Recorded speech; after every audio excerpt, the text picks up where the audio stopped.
Pashtunkhwa map کے بانی عبدالصمد خان اچکزئی کی 52ویں برسی کا جلسہ کوئٹہ میں منعقد ہوا۔ جلسے سے مختلف سیاسی پارٹیوں کے رہنماؤں نے خطاب کیا، جبکہ تحریک تحفظ آئین پاکستان اور پشتونخوا ملی عوامی پارٹی کے سربراہ محمود خان اچکزئی نے موجودہ حکومت پر شدید تنقید کرتے ہوئے کہا کہ حکومت نے آئین کی بنیادیں ہلا دی ہیں اور ملک آئینی بحران کی طرف دھکیلا جا رہا ہے۔ انہوں نے کہا کہ موجودہ حکمران پارلیمنٹ کو کمزور اور غیر مؤثر بنا رہے ہیں، جو کہ آئینی ڈھانچے میں تبدیلی کا حق بھی نہیں رکھتے۔ محمود خان اچکزئی کا کہنا تھا کہ ملک میں دو قسم کی عدالتیں قائم کر دی گئی ہیں جو انصاف دینے سے قاصر ہیں۔ دوسری جانب جلسہ عام سے خطاب میں بلوچستان نیشنل پارٹی کے مرکزی سینئر نائب صدر ساجد ترین ایڈوکیٹ نے کہا کہ خان شہید کی جدوجہد مظلوم قوموں کے حقوق اور جمہوریت کی سربلندی کے لیے مشعل راہ ہے۔ BNP خان شہید کی سیاسی بصیرت اور قربانیوں کو خراج تحسین پیش کرتی ہے۔ BNP رہنما نے کہا کہ 26ویں اور 27ویں آئینی ترامیم کی حمایت کرنے والے افراد قوم کے مجرم ہیں،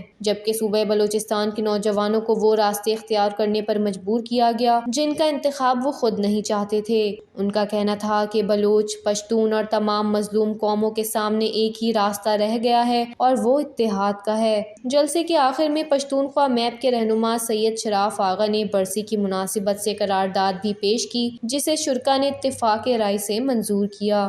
وش نیوز، کوئٹہ، بلوچستان۔